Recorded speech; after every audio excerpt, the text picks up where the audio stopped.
All right, it's the top of the hour, so I'm going to go ahead and get us started. Hello, and welcome to the Perceptions of Environmentalism and the Use of Sustainable Floral Design Practices, hosted by the Floral Marketing Fund. Thank you for joining us today. Before we get started, I'd like to share some background on the fund. The Floral Marketing Fund's mission is to develop, support, and promote collaborative fundraising, research, and marketing efforts to increase flower sales. You can learn more and get involved with future efforts by visiting floralmarketingfund.org. While you're there, you can view all of our available research reports and marketing resources, including the brand new results of the study for today's session. Today, we'd like to thank co-sponsors BloomNet and Syndicate Sales, who made this study possible in coordination with the American Floral Endowment. BloomNet is an international floral and gift industry service provider. Syndicate Sales is a leading manufacturer and supplier of floral hard goods for retail florists. And the American Floral Endowment has been serving the floral industry for over 60 years by funding research, internships, scholarships, and education. We'd also like to extend a thank you to the researchers at Mississippi State University and Texas State University who led the study. Our presenter today is Dr. Coleman Etheredge. Cole has been involved in floral design since his time at Texas State University. He completed his doctoral degree in horticulture at Texas A&M. Currently, Cole is an assistant professor of floral management at MSU. In recent years, Cole's research has focused primarily on methods for composting retail floral waste and consumer perceptions of environmental attributes utilized at retail floral shops. Without further ado, I'd like to turn the session over to Cole to present the key findings from this brand new report, which we will link in the chat, and answer your questions. The presentation is pre-recorded, but Cole is here live for Q&A. Any questions that we do not get to within the hour can be submitted to info@floralmarketingfund.org for an email response. Thank you. Thank you for that introduction, Karen. I'm happy to be here with y'all today. So I would like to start by thanking the Floral Marketing Fund, the American Floral Endowment, the co-sponsors BloomNet and Syndicate Sales. Without you guys, we wouldn't be able to do this research. So thank you so much for everything y'all do for our research industry. I would also like to thank my colleagues, Dr. Jim Dale Prince here at Mississippi State and Dr. Tina Wallachek at Texas State University. They collabed with me on this project. Without them, I wouldn't have been able to get any of this off the ground. So thank y'all so much for collabing and helping with the project. Before we jump into the results and everything, I would like to just give a little background information on how we got to this point and why we conducted the research. So last year we conducted some research where we looked at consumer perceptions on sustainability within the floral industry. And what we found was that consumers overall were interested in making purchases for more sustainable floral designs, and they were willing to pay a premium upwards of somewhere around 10% for sustainable floral designs. So kind of the next step into that was to figure out, well, what are florists doing? Because when you start to look around, you realize there's really no research out there that is looking at what are current florists doing within the sustainable floral design sector. Are they designing sustainably? Is this something they've heard of, or is this something totally new to them? So the main overall objective of this project was to really dive in and kind of start to see what are florists doing sustainably? What are their perceptions on environmental sustainability within the floral design sector? And if they are aware of sustainable floral design, are they implementing these practices within their own business?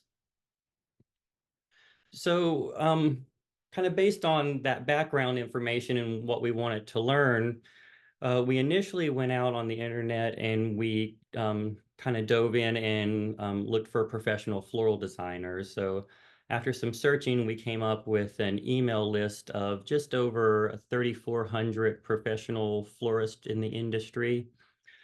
So we got that email list put together, and then we sent out a survey to everybody on that email list, inviting them to participate in the survey, letting us know what they think about sustainable floral design. We did follow up with them every week. So every week I would send a reminder email asking them that if they had not completed the survey to please complete it, and if they had started it to please go back in there and complete it completely. So we did that, and then our co-sponsors were nice enough to also post the survey link on their social media platforms and their mailing list as well. So we were trying to reach as broad an audience as we could, as many professionals within the floral industry as we could. So after 5 weeks, the survey closed, and we came up with 453 participants. So overall, we had just over 450 people complete our survey. So a little bit about the survey. The survey's main objective was to begin to understand what florists were thinking about in regards to sustainable floral design and environmentalism as it relates to floral design. So our survey consisted of 36 questions. This was put together with collaboration through our sponsors, so thank you all for helping with this. Um, we broke our survey basically down into four main segments of kind of what we were trying to get to when we were asking those surveys. So one section of the survey was trying to understand what people's sustainable practices were, what were they doing. Another one was trying to understand what their perceptions were. So if they were doing sustainable design, what are they perceiving sustainable design as? Are they big fans of sustainable design? Have they ever heard of it? Or is this something completely new to them? So then we also wanted to see what kind of business they are. So we started to collect some demographic information, not only on the person, so we collected their demographic information, but we also collected demographic information on what kind of business it was that they were owning or operating or working at. So this is kind of a general breakdown of who our participant was. Um, Most of the participants who completed the survey, they indicated that they worked at a traditional standalone flower shop. A majority of the participants that completed the survey indicated that they were the owner or business manager of that location. And overall, the participant was working within the industry just over 20 or so years there. So um, looks like they were real professionals who had been in the industry a while, which is what we were seeking. So the initial part of the survey, as I was saying, we were trying to just get a general overview of what professionals within the floral industry, what their overall perceptions were regarding environmental sustainability in floral design. And we came out with some pretty positive results, as you can see here. So overall, when we asked them, do you think that it is the right choice for professionals within the floral industry to design more sustainably? As you can see there, just over 74% said yes, they thought that was the correct thing for professionals to be doing. Um, then we ask them, do you feel that professionals within the industry should learn about sustainable design? If they have not learned about it already, should they be learning about it? Should you be learning more about sustainable design? And as you can see there, 86% said yes. So overall, the majority of our population did seem inclined to be more sustainable in their practices. So they thought that this was a good idea, and they thought that professionals with the industry should be learning about these concepts. We then kind of wanted to dig just a little bit deeper. So we said, how do you personally feel? So are you personally interested in learning more? So yes, we can say, should everybody be doing it? But when it comes down to it, are you now interested in learning more about sustainable floral design? And as you can see, very positive result. We have just over 80% there still saying, yes, they are personally interested in learning about sustainable floral design. We then kind of wanted to shift, so we want to see, what they actually know about sustainable floral design a little bit. So we asked them, are you aware of ways in which you can construct floral designs in a more sustainable way? And as you can see, 80%, just over that, said yes, they are aware of different practices that they can do to construct designs more sustainably. Then we ask, are you aware of current products that are available on the market that could be purchased to create more sustainable designs? And as you can see, yes, they are aware of these designs or these products. So overall, still looking very positive. They are aware of sustainable practices and they are aware of sustainable products that can be used when putting together designs. We then wanted to know, if you are aware and you're interested in this stuff, then are you practicing any sustainable floral design within your own business? So we find that just over 71 say that within the business that they own, operate, or work for, at least one sustainable practice has been incorporated into that business. And then we ask further, you as a designer, do you attempt to construct your designs when you put together a floral design for whatever reason? Um, are you putting those together in a more sustainable way? And 60% said yes, that they do attempt to kind of think about that and do that. We then wanted to know, if you have implemented these sustainable practices within your business model, what exactly are you implementing? And right here, I have the three most common. These aren't everything on the next slide. I have a whole chart kind of listing out what everybody responded, but these are the big three. This is what the majority was saying, that if they had incorporated in a practice into their design, into their business model, then this is what they were doing. Recycling of cardboard being the most common thing that they're incorporating, use of locally sourced flowers, and the promotion of container return. So they like to promote that if you return the containers, and they will recycle and reuse those containers over and over. This is a further breakdown. So this chart just breaks down kind of everything that the florist indicated that they were doing in terms of sustainability within their business. And as you can see, the top three there are what I just mentioned. But there are some other things that they're working in. So they're trying to work in reusable mechanics, recycling package material. They're thinking about light efficiency, so energy consumption in the business overall. Um, so yeah, there are some um, a vast array of things in which florists are kind of thinking about and incorporating into their business now at this point to try to become more sustainable. We then wanted to know, if you are doing anything sustainable within your business, are you promoting that to your customers? Because what we found in the report that we did last year when we asked customers about sustainable floral design was that they were willing to pay a premium for floral designs that were constructed in a more sustainable practice. But what we found was that most people are not really promoting that they are actually incorporating anything sustainable. So only 22% of the florists that have incorporated anything sustainable into their practice are advertising. So the vast majority of professionals in the industry are not letting their customers know that they are attempting to become more sustainable or that they have implemented these practices. Those that are doing this mostly through social media and direct customer interaction, though. But what we should take away from this, I think, is that if you are doing anything sustainable in your business, it doesn't really cost you anything to promote that through social media. So if you are doing anything sustainably, I would highly encourage professional florists to announce that to the general public, because we are finding that people are becoming more interested in making purchases based on environmental factors.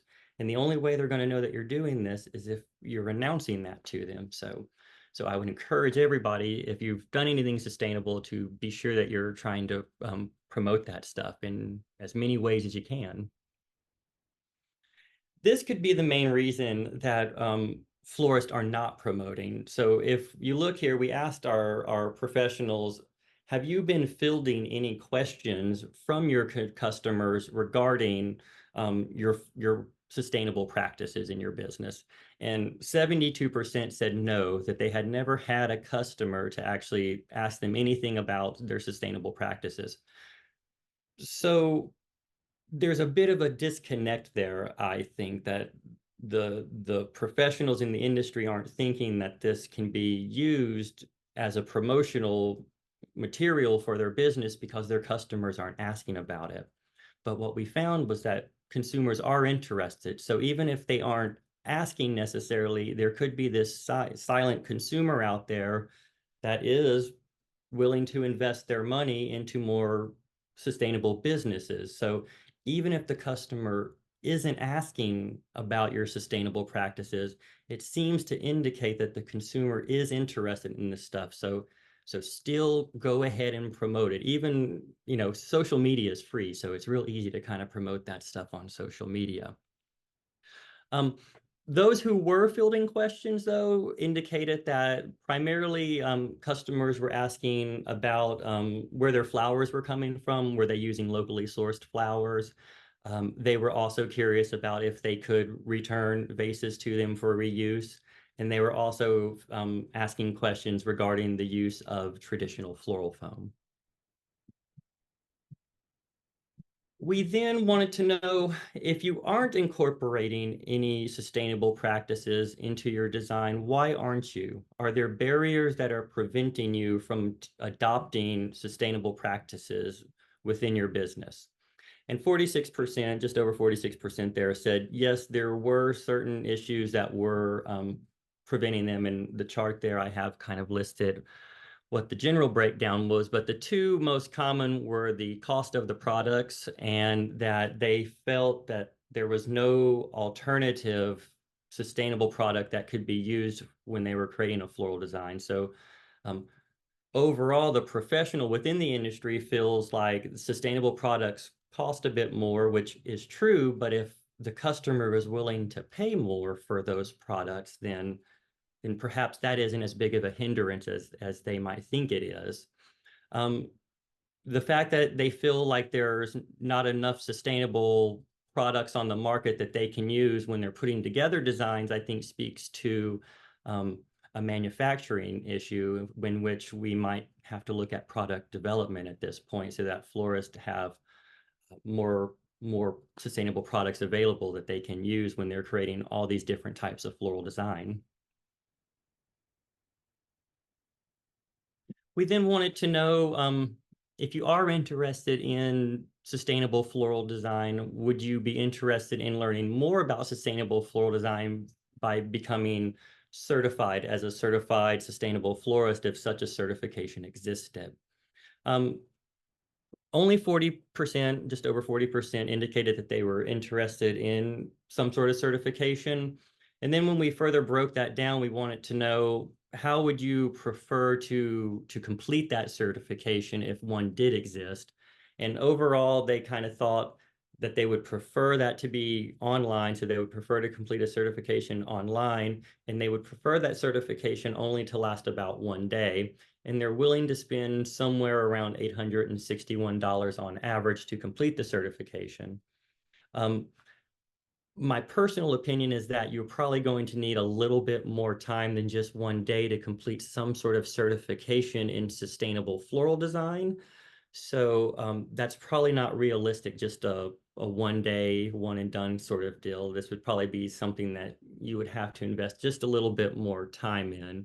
So overall, florists aren't indicating that they're particularly on board for certifications just yet. We then wanted to know, were there differences on how people answered based on demographics? So then we took all the data that we collected and we analyzed it based on the demographics of the participants. So what we found was that there were differences in all the demographics that we collected. The biggest differences occurring in the genders. So we found that overall females are more interested in environmental sustainability and floral design than males are. That's not really a surprising find in past research. If you look at past research in what people perceive as being important in sustainability, you find that females far often more not than males think that environmentalism is important. So it's usually the females who are more interested in environmentalism overall, regardless of what the topic is in environmentalism. So overall here, you can see the female think that it's the right choice to be doing this kind of work in comparison to the males, but overall, a majority still thought that it was the right thing to be doing. We then looked and said, should the florist be learning? Should you be learning? And again, it's the females who feel stronger about this than the males. So overall, more females feel that florists in general should be learning and that they as an individual should be learning this stuff. But again, by far more than a majority of the males too. So still feel like you should be learning this stuff. It's just that overall females feel like this is more important than the males do. Again, we asked them, about construction and the overall interest. So we again find that it's the females who are constructing designs more sustainably on kind of an everyday basis than the males. And it's the females who again are more interested in learning more about sustainability through certifications and different things like that, which isn't really a bad thing. Overall, it's still a majority of kind of people here who are still interested in this stuff. But the floral design industry, if you look at census data, it's heavily dominated by females. So I guess it's a good thing if we have a lot of female presence in the floral design world, and that they're the ones indicating that they are the ones more interested in doing this stuff. We then looked at age, and what we found was that it's the younger people, especially kind of those people who fall between 25 and 34, who are the ones who are kind of the most interested in constructing sustainable floral design right now. They're the ones who indicated that when they are putting together floral designs, they're thinking about putting together sustainable floral designs kind of more often than other age groups. And again, that's not surprising at all. When you do look at research, you find that it's younger people, typically those 35 and younger, who are the ones who are more interested in sustainability overall. However, if you do look at the chart here, you will notice that our overall numbers for younger people are low. So our demographic did skew heavily toward older people, especially 45 years of age and older. That's primarily who took our survey. So if we had more younger people take our survey, we could maybe potentially see this change a little bit. We then broke it down and looked at people's perceptions based on their overall education level. And what we found there was that it's people who hold a college bachelor's degree or a master's or PhD degree that indicated that they were more interested in learning and becoming certified in floral design when you compare that to all the other educational groups. And again, that's not a surprising find. When you do look at other research in sustainability, you find that it's typically people who are college educated who indicate that they're more interested in sustainability and environmentalism generally. We broke it down by race as well. We found a couple of different things based on race. So we did find that the African American population indicated as being more interested in participating in sustainable certifications. However, if you look at our table there, you'll find that our population skewed heavily Caucasian, so a vast majority of the people who completed the survey were Caucasian. So again, these results could change if we had a more diverse racial population to complete the survey. We also found that it was Asian Americans who indicated as having more interested in learning about sustainable design as well when we compare those to the other racial demographics. But again, as I was saying, our population skewed heavily Caucasian. So if we were to get a more diverse population, we might see that these results could change a little bit. We then looked at the annual household income. What we found overall is that it was people making less than $25,000 a year who indicated as being the most interested in environmental sustainability. And something kind of interesting on the inverse, the people making the most were the least interested in environmental sustainability. So if you look here on this chart, it's overall the people making less than $25,000 a year who feel like florists should be investing in sustainable practices. When we look again, it's also the people making less than 25,000 a year who feel like florists should be learning about sustainable practices and they themselves should be learning about sustainable practices. And again, for each one of these findings, we found the inverse for people making over $150,000. So people making over $150,000 a year were the least inclined to want to learn about any of this stuff, were the least inclined to feel like it was the right choice um, for just people in the industry to be more sustainable. And and that does track with past research. So past research has found that wealthier individuals can sometimes be a bit less environmental. Um, and there's just some different kind of facts kind of based on why that is. But yeah, that's what we found. So here are just some key summaries. This is by far not everything that we found. So you should go and you should read the full report to get the full breakdown of what we found. But overall, people are interested in sustainable floral design if they're a professional within the industry, and they feel like they should be learning, and they feel others should be learning about this, and they are attempting to implement some of this stuff into their practice, into their business models. Overall, though, they are feeling like there are some perceived barriers in there. So some stuff that could be worked on is cost effectiveness, but again, that could be potentially passed on to the consumer as they are indicating that they are willing to pay a premium for more sustainable products. Um, and more product development is kind of what they're saying as well, that they don't have all the products that they need to create floral designs that are more sustainable. So these are kind of my general conclusions on all this. Professional florists overall think it's the right choice to be more environmentally sustainable at this point.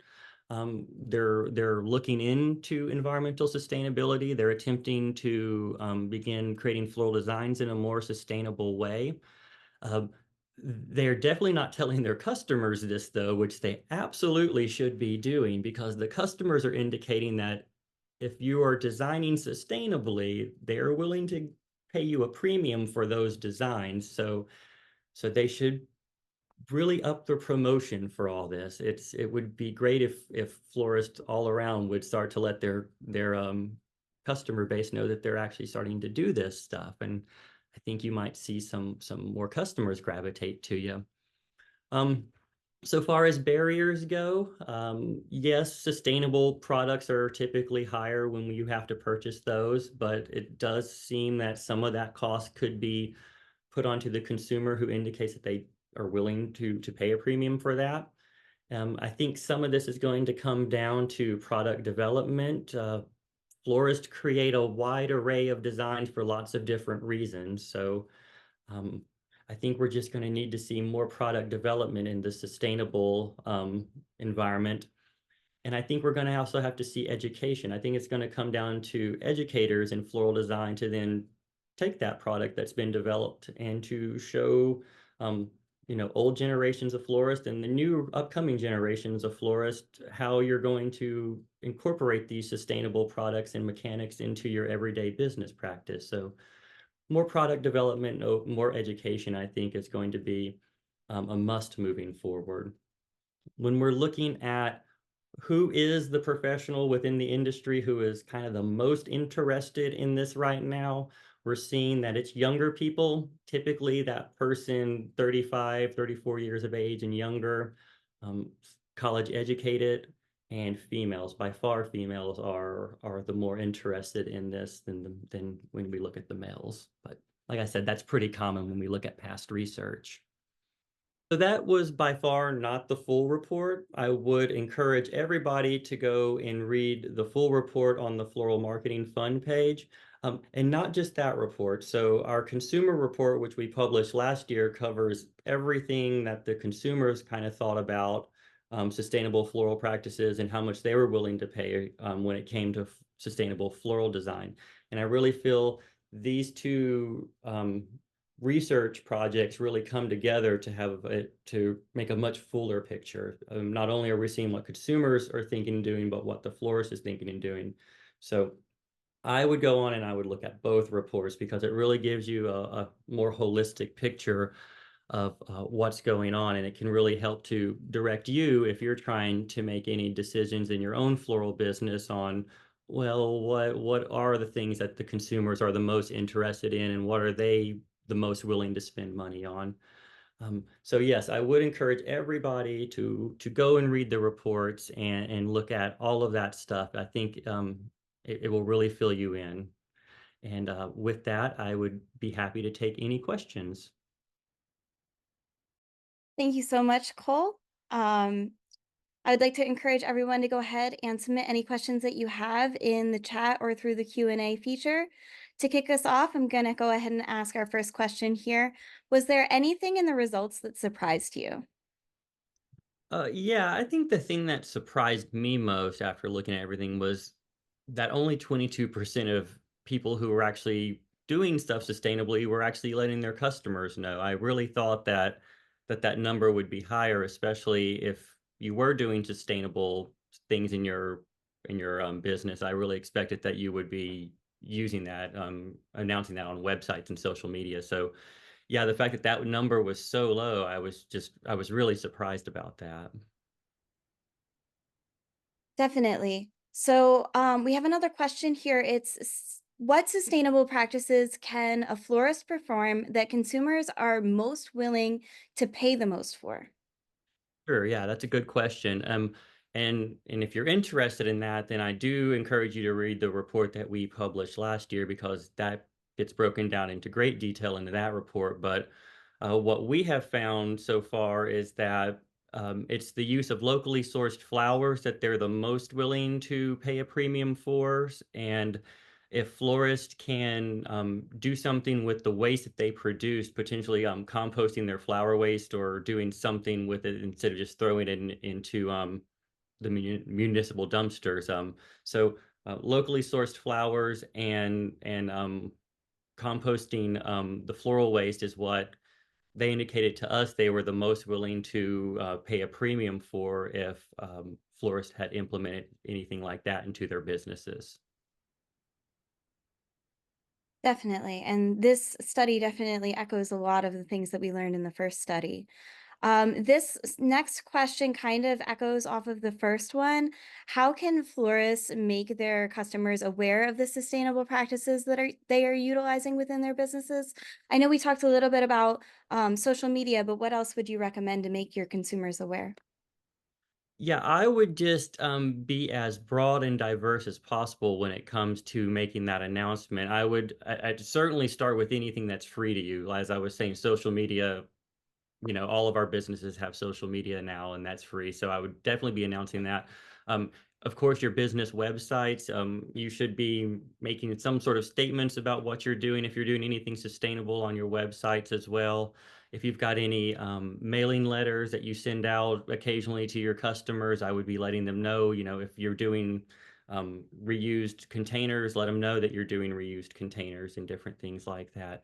In-store signage, and if you're got locally sourced flowers, put up a poster that says, ask us about our locally sourced flowers, or ask us about our reused container program. So just anything that gets the customer engaged and knowing that they or that you are doing something sustainably. And of course you have paid media too. If you're investing in paid media like commercials or radio or anything like that, you should be announcing that stuff on there as well. Thank you so much. I also have a question here that's asking where the data and the recording is going to be available. So I'll go ahead and cover that. We'll have the recording available on the floralmarketingfund.org under the reports page, where you can also get the full final report. In addition to that, we'll be doing some follow-up articles that break down the data. So go ahead and sign up there. If you put your email in, you'll be signed up for FMF's communications. Additionally, the recording will also go up on YouTube, and it'll be totally free to share and utilize. So if you want to come back to it, we will have it fully available. Um, are there any other questions from anyone here? You can go ahead and submit in the Q&A or the chat. I see a comment here that says, um, it's been considered to put these measures in a way that should be mandatory, the same way that floriculture is regulated. Okay, so I think they're asking a little bit about considerations around certifications and things like that. Cole, could you go into some detail there? Sure. So far as the certifications go, we're not really seeing too much interest from what we collected from our participants. They weren't really um, indicating too much interest in wanting to go through a certification process. And those who were interested in going through a very kind of condensed sort of certification process, which I don't know is necessarily the most realistic thing if you're really wanting to get something out of a certification process and truly understanding more about sustainability in floriculture. All right. I think we may have gone through the questions. I'm going to give everybody a couple of minutes to ask anything else. Like I said, we'll be following up with additional information. And oh, we have a follow-up question on certifications. Um, we're being asked who would oversee the certification, and maybe that would be a question that would be worth exploring. So I think it's kind of implying here maybe a future study. Cole, have any thoughts on that, given the two studies that you've been a part of? Yeah, in our questioning, we just asked it as a hypothetical. We didn't ask anything specific, so we were just hypothetically asking if a certification existed. Yeah, if people were then interested, then yes, I think a further study going into how that would be organized and put together is a very good question, because at the end of the day, there does have to be a governing organization that would oversee a certification process that would ensure that that it's legitimate and viable and that people are kind of adhering to the certification. So I don't have an answer for that. More research would be required on that one, I think. Okay, I have another question here that I think feeds back to actually our first study. They ask on certifications, are studies done to understand what consumers know about which are preferred, such as F FSC? So kind of what do we know on consumers' preferences around certifications? So in our report that we did last year, we did ask um, if a florist was certified in some sort of sustainable certification, would you be more interested in making purchases from a certified sustainable florist than a florist that wasn't certified? And they did indicate, and I can't throw you the numbers now. This is why I, go and read the report and it's all in there. But they did indicate that they would be a bit more interested in making purchases from a florist that was certified in some way. So there is interest from the consumer in a certification that a florist could have. Great. Um, And then there's just some discussion in the reference. The study's also been covered with a breakdown that went into Florist Review that people can explore as well. We're having a series that will go up on FMF that breaks down the key findings by topic as well. So that'll be going out over the next couple of weeks. All right, do we have any other questions? Can I give everybody just a second? All right, no, I think we're good. We're starting to get some thank yous, so I'm going to go ahead and close. Thank you again for joining us this afternoon. The full report and webinar recording will be available on floralmarketingfund.org under our reports section. Additionally, you can access all of the other FMF reports while you're there, which includes the consumer study from 2023, which preceded this study. We're going to continue to release articles, and if you have any additional questions or would like to get involved in the Floral Marketing Fund's future efforts, please reach out to us at info@floralmarketingfund.org. Studies like this are made possible through industry support and involvement, so please consider a contribution while you're there. We are happy to discuss additional opportunities for partnerships and upcoming studies. I want to say thank you again to Cole and the entire research team at MSU and TSU, as well as our co-sponsors, BloomNet and Syndicate Sales. You all made this study possible, and we look forward to future opportunities for collaboration. I also want to thank the attendees for joining us today. Please take a moment to fill out our follow-up survey after the webinar closes, and let us know if you have any requests for future consumer research, marketing topics, and resources from the fund. I hope you all have a wonderful afternoon. And again, if you want to connect it with us and follow up, you are absolutely welcome to do so. The recording will go live in a few days.